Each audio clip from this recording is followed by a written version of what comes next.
દિયોદર ઓગળ જિલ્લાની માગણીને લઈને મહંત 1008 બળદેવનાથ બાપુનું મોટું નિવેદન।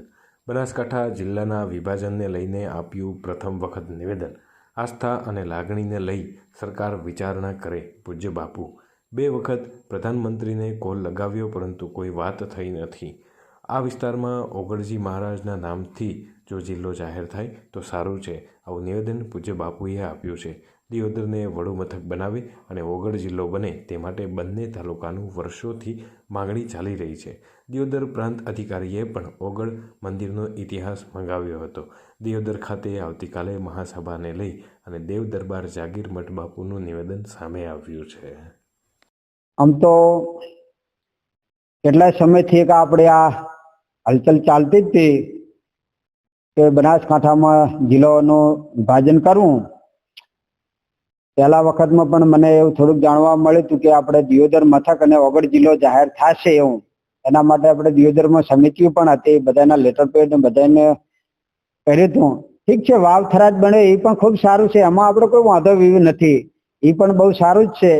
પણ છતાં હવે બાજુના દિયોદર અને કાંકરેજના જે લોકો છે એમને એક માગણી હતી કે ઓગળ જિલ્લો થાય તો ખૂબ સારું। ઓગળજી મહારાજ અમારે એક આસ્થાનું મોટું કેન્દ્ર છે, એટલે હજુ સુધી જો સરકાર કઈ વિચારે તો સારું છે કે આસ્થા અને લાગણી અને માગણી બે પણ પૂરું થાય લોકોનું। આના માટે કાંકરેજ તાલુકો અને દિયોદર તાલુકો આજુબાજુની જે છે એ પણ ઓગળજીના નામથી રાજી હોય એમ।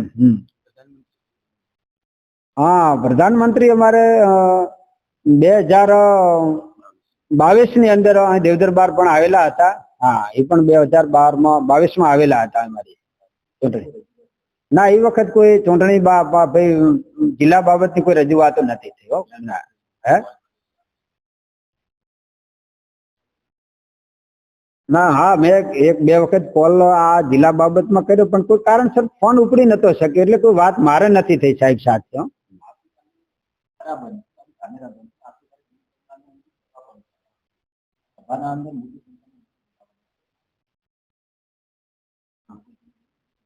હા, ઓગળ જિલ્લો બનવો જોઈએ એમાં તો હું પણ એક બહુ ખુશી માનું છું કે ખરેખર ઓગળજી મહારાજ આ પ્રગણામાં અને આ બાજુને એક મોટા ઈષ્ટદેવ છે, એના માટે બધાને એક લાગણી છે કે ઓગળ જિલ્લો બને તો ઓગળજી મહારાજનું નામ ખૂબ પ્રસિદ્ધ તો છે જ, પણ આના કરતા પણ ખૂબ વિશિષ્ટ થાય, એટલે લોકોને ઓગળજી માટે ખૂબ લાગણી ને ભાવના છે અને લાગણી ને માગણી બે છે। એટલે સરકાર શ્રી જો આટલું કાલે કરે વિચારે તો ખૂબ સારું છે એમ।